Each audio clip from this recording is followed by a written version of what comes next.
Hey y'all, how's it going? Welcome to Seed to Plate channel. My name is Brooke and today we are doing a planning video. So I have done these before and people have said, especially new gardeners have said, this is very helpful for them. So grab a cup of tea, cup of coffee, glass of wine, whatever beverage is your choice, and let's talk about how to plant a small space garden. Do want to start this video by saying my back neighbor is having her windows replaced, which is very loud to remove windows and put windows back in. Today we're going to talk about how to plan a small space garden. Again, my name is Brooke. Seed to Plate channel is founded upon urban gardening. So I live in Austin, Texas, one of the fastest growing cities in the US, and space is certainly hard to come by. And so I started my gardening journey with a 10-foot by 20-foot community garden plot. And now I have a garden that I've built in the backyard of my rental house. So it is a temporary garden that I will have to take down someday. I also have grow bags. I grow vertically. I experiment with a lot of small space gardening techniques. So today we're going to talk about how to small space garden and what that looks like and how to plan that. So without further ado, let's get into things. Hey guys, so the first thing I do when I'm sitting down to plan my garden, which if you're thinking to yourself, this is so early to plant a garden, for me in zone 8, 8B, it's not too early to plant a garden because we don't have much of a winter. So I will actually be starting seeds for my spring garden on January 1st, which is only like 3 weeks away. So that's why thinking about this stuff now is going to make things much easier here in a few weeks when I need to focus on starting seeds and that whole process. And it's also going to mean that I don't have as many things like seeds going to waste and seedlings because I've been there, done that. First things first, when you're thinking about a small space garden or any garden, I think it's so important to set a goal.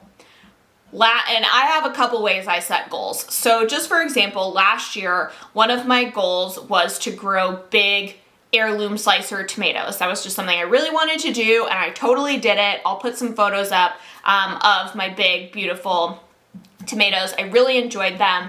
And my culinary goal, I have a culinary goal each year. My culinary goal was to grow peppers to freeze and make gumbo when it got cold out, which I just did that a couple of weeks ago, which was super fun. And then my other goal was to have enough peppers to make like salsas and all that different kind of stuff, which I also did that. So last year was kind of like my year of the pepper, and I did really well with that. I'm happy to say I did really well. I also failed at a lot of things last year, but I did really well with those goals. So I think having that goal just really helps like provide a direction, which is very important when you're gardening, especially when you're gardening with small spaces. When you have a lot more space, you kind of have room to experiment and fail and all that stuff. When you have a small space, you really want to make sure you have a good mix of things that you feel confident in, and also things that you're just excited about growing. Because if you're not excited about growing it, then you're not going to want to take care of it. So having a goal is first and foremost. So my goal for this year, because this will actually be my last spring with my backyard garden, my goal for this year is variety. I want to grow as many different types of things as I can. These are all my seeds. I have a lot of seeds. I think because I love to cook, I really love growing a variety of things that I can't find at the store, or when they're at the store, they're like stupid expensive. So with that all in mind, maybe your goal is smaller. Maybe your goal is to grow enough tomatoes to make tomato sauce, or maybe your goal is to like grow enough herbs to like freeze and make your own herb salts and all these different things. Your goal can be whatever it is, but I very much encourage you to really like ask yourself what your goal is. Is it food that inspires you? Is it the production? Is it the flowers? Like, what is it? And then set that goal. So my goal for this year is having as large of a variety of things as possible. So that may mean that I don't have 5 jalapeno plants. Maybe I just have 1 jalapeno plant, but then it leaves room for other varieties. I want to, since this is my last spring with my backyard garden, I want to grow as many different types of things as I possibly can. I will have another garden. This isn't like the end of this garden having this much space forever. Just with the timing of life and everything, this will be my last spring with this garden. So my goal is variety. That's step number 1. Find a goal. Step number 2 is to draw it out. Good old fashioned pencil and paper. I used to do this in Excel, and I will tell you, it does not feed my soul the same way that it does when I write it out on paper. I am also somebody who enjoys physical books, if that tells you anything. I like to hold the thing. I drew out all of my garden spaces, all of my individual beds, including my community garden plot. And so I drew out all of the beds, and I put how big they were. I put the numbers. So you want to draw out, now I have a lot of beds. I just have a lot of small beds is the thing. So like this is a 4x8, this is a 3x12, 4x8, 4x8. This is a 4x4. This one is small. This one's a little corner that was already existing at the house. And then I have my grow bags, and then this is all my community garden. So I find it really beneficial to actually put pencil to paper and draw out your spaces. Now, once you've drawn out your spaces, that's step number 2, draw it out. Step number 3 is know your spaces, okay? And this mostly has to do with light, okay? So if you're in a suburban backyard, if you're in an urban area, then light is probably something that you struggle with. If you don't struggle with light in an urban area, blessings upon you that continues that way, because I'm even in a suburban area. Our house is in a neighborhood, and the neighbor behind us, she has a bunch of trees in her backyard that have gotten really freaking tall. And so in the fall and winter, when the sun lowers in the tree line and it's not so overhead, I lose a ton of light to the point where I actually have a bed that I can't even grow anything in. So, because it just literally doesn't get enough light. So, step number 3, after you have set a goal, drawn out your spaces, step number 3 is know your space. For example, that bed will not get direct sunlight probably until June. So that bed is gonna end up with either sweet potatoes or watermelon or something that I can grow late in the season, or okra, something that's still gonna grow really well late in the season when it's really freaking hot. So that's just kind of one example of knowing your space really well. If you get even sunlight, more power to you. Live your life, live your best life, and grow whatever you want, wherever you want. But knowing your space is very, very important. Just like at the community garden, I really can't put anything there that is too sensitive, because it gets, in the summer, 12 hours of direct sun. So I have to put stuff there that doesn't need to be harvested every day, doesn't need to be watered every single day, because it's a 15-minute drive. The reality is I don't make it there every day. I'm lucky if I make it there like twice a week, honestly. It's felt like in the last year since I moved farther away from my community garden plot, kind of feels like sometimes I just look at everything and I'm like, good luck, don't know when I'm gonna see it next. Hopefully you make it. That is kind of the third thing that I do when I am drawing out my garden plans. Now you'll notice these garden plants already have a lot of detail on them. That's because I go through, and I did this on a separate piece of paper, and if you journal this stuff, that's great, but I go through and I think about and I write down, what were my gardening lessons from last year? Just an example. One of my gardening lessons from last year was not to put my tomatoes, like I had one row up against the fence and then I had another row in front of it. I could not get to the row behind it to adequately prune and take care of those plants, and they were just friggin' wild. So this year, instead of having 2 rows of tomatoes right up against each other, you know, like this, I'm actually gonna do all along the fence. All the beds are just all gonna be tomatoes. And then I have the rest of the beds in front to plant shorter stuff and still give those tomatoes plenty of room to produce. So that's just one example. Another example is something stupid like our Great Dane kept eating my cucumber seedlings last year. You know, so one of my notes was like put up a barrier until cucumbers get big, big enough, right? So, you know, there's just gonna be like dumb stuff like that. But it's if this is your second year gardening, it's so important to go through and think about and just write down, what did I learn from last year? Another dumb example is I planted corn a couple of years ago for the first time. Didn't know you had to plant it in blocks. Like, had no clue. And so when I went to go harvest my little ear of corn, I was so excited, and then I got home and none of it was pollinated because it didn't have any other corn next to it. So it's just stuff like that that you learn as you go along and you learn throughout the years. So you can kind of do this. So just as an example, I will show you and talk you through some of my garden plans. So for example, for my home garden, we have a 12 by 3 foot bed.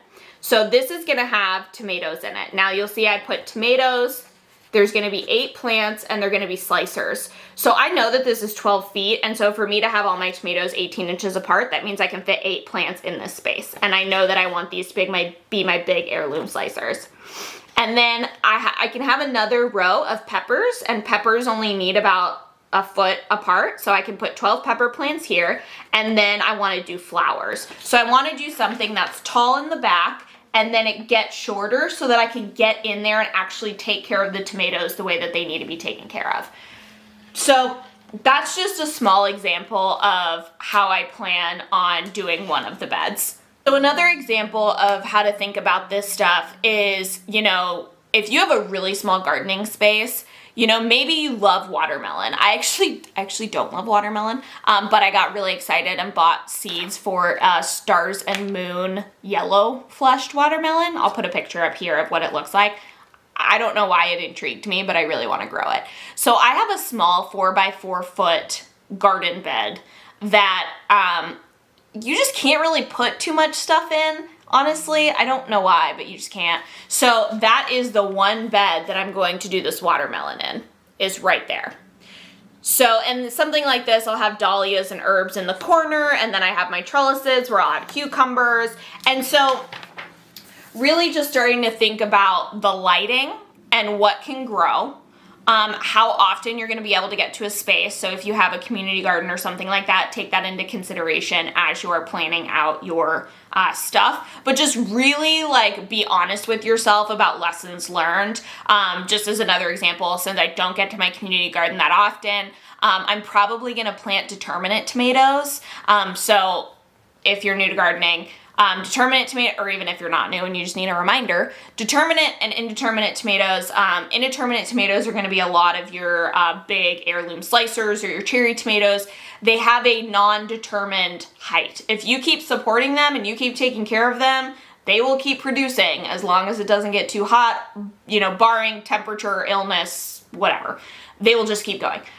Determinate tomatoes, you actually don't want to prune. So determinate tomatoes grow to a determined height. They have a determined number of fruit on them. You're not supposed to prune them. And in an ideal world, all the fruit on the plant is ready at one time, which is why determinate tomatoes are really ideal if you make sauces in bulk or anything like that. I really want to try and can some tomato sauce next year, which is why I'm growing the determinate tomatoes. But again, they don't need as much maintenance. They don't need suckers picked off every day the way that my pretty little heirloom tomatoes need to be done. So, just to get that out of the way, that is what's happening there. So anyways, just as another example, you know, putting determinate tomatoes at my community plot where I don't need to take care of them as often. I'll be growing my sunflowers at the community plot because they're super drought resistant and I don't need to be there every day to water them. Like I'm gonna need to baby my dahlias. I've never grown dahlias. I'm gonna need to baby my dahlias through the hottest part of the year, and that's a lot easier for me to do in my backyard. So that is another thing to think about. So let's see where we're at so far. So we have made a goal, which is great. We have a gardening goal. We've drawn out our plans. We've written down lessons from last year, and we're starting to fill in all of our gardening plans. Excellent. So next after that is, are you doing these from seeds? Because I've said this many times before, you do not have to do anything from seed. It is quite the process. I don't blame you if you don't want to do stuff from seed. It is not an easy process. I personally find it incredibly rewarding, which is why I do it. And I like the fact that you can get a lot more different varieties out of when you start seeds yourself than you can just buying transplants. However, everybody experiences joy in the garden differently. And I know a ton of people at my community garden, actually most people at my community garden, who buy transplants. And that's just how they garden. They don't start stuff from seed. And that's okay. So, but the next step, after you've planned it out, you've thought about it, you've been really honest with yourself and like considered your life and how gardening's gonna fit in your life, now do you have the seeds to actually support your gardening? And now we can start filling in the gaps of the seeds that we need. I am the worst culprit of buying seeds because they sound fun and exciting and pretty. Like the worst. But, and that's okay. There's nothing wrong with it, but it's not very economical. I have a lot of money in seeds in this bin this bin of seeds with the space that I have would last me probably 5 years of full gardening, like full gardens for like 5 years. So, you can be way more economical about this by just really listing out what you would like to grow and then only buying those seeds. Okay. So, those are my steps for planning a small space garden. Now, some little like tips and tricks that I found when you're planting a small space garden is have a good mixture of things that are going to be highly productive and also make you really excited. So for example, I say this all the time. If you are a new gardener, grow green beans. You probably think I sound dumb. Green beans have saved my gardening spirit more times than I care to admit. Because when nothing else is going right, when things are eating my stuff, when I'm not paying attention and the cabbage worms have decimated my beautiful Napa cabbage and I'm sad, the green beans never fail. So green beans are highly productive. You can plant them really close together. You direct seed them just right in the ground. You water them. Like, green beans can take a lot of abuse. Like, a lot of abuse. And even they're easy to just grab a handful of them if you just have a handful to harvest and stick them in a freezer bag and just stick them in the freezer until you have enough to like eat them for dinner. So always grow something that is an easy producer. Sugar snap peas, green beans, something that is like no fail. Because as much as we all love the big beautiful tomatoes and the peppers and the cucumbers and all of this really cool stuff, it's not that you can't grow it. You can definitely grow it. But there is a learning curve to growing some of this stuff. And so on the bad days where your tomato plant looks bad and, all this stuff, you at least have something to grow. Lettuce is another one that's super easy to grow. It's just not really a warm weather crop. So that is one of my biggest tips. If you are planning a small space garden, you don't have a lot of space to work with. It's super easy to get frustrated. Plant something that is highly productive. Again, sugar snap peas, green beans, lettuce, something that is just like, for lack of a better term, idiot proof. And then grow something that's really exciting for you to grow. Like, for example, last year I grew habanadas, which is a non-spicy habanero. And it was so fun. I loved it. The plant got massive. I was like iffy about the peppers. Like, I could have, take them or leave them. Didn't really bother me too much. But that was a really fun plant to grow. I actually just pulled that plant like maybe 4 weeks ago. and it's December.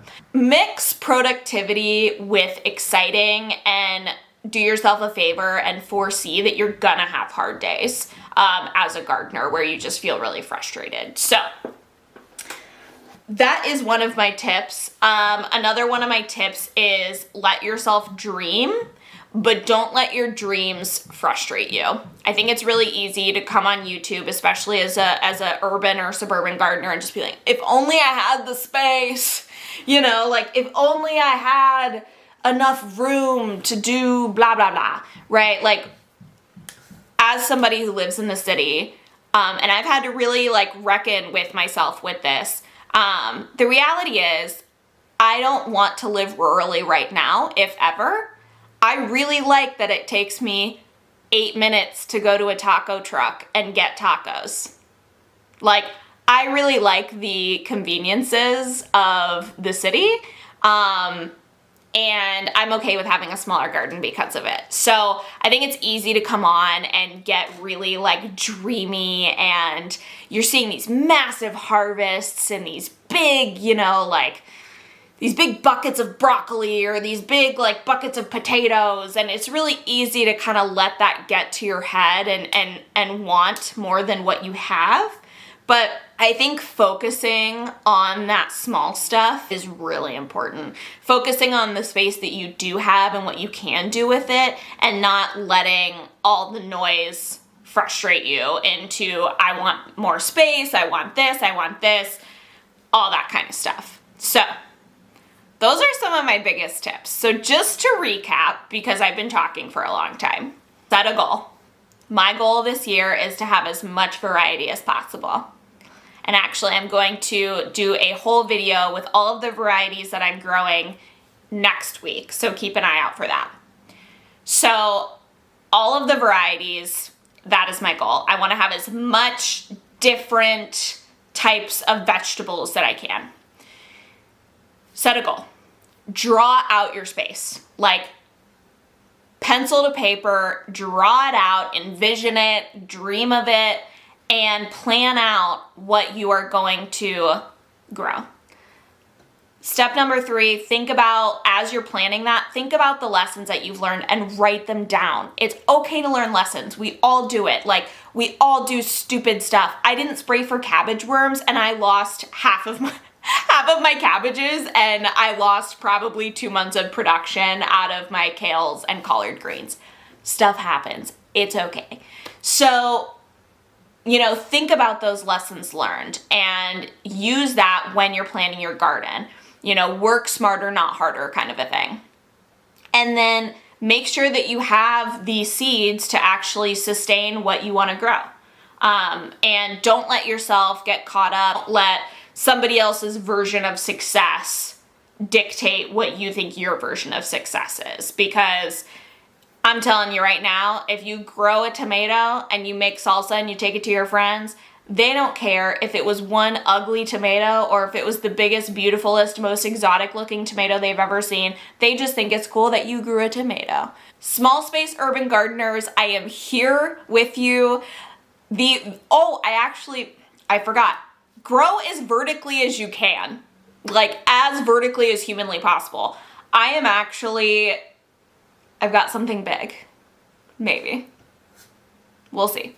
But I am going to be trying to grow vertically with grow bags, and I am actually going to be attempting to make a green wall of loofah and cucumbers and really cool stuff. I'm super excited about it because I want to test as many vertical growing methods as I can for my audience. So that was a lot of information.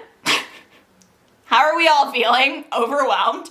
But let this be exciting for you. Let it be creative, and this is exciting, y'all. Let yourself dream of the possibilities, and I'm so excited. I'm so excited. I get to start seeds in 3 weeks, and it's one of my favorite things to do. Leave questions, comments, and concerns below. Please subscribe if you like the content, and we'll see you next time.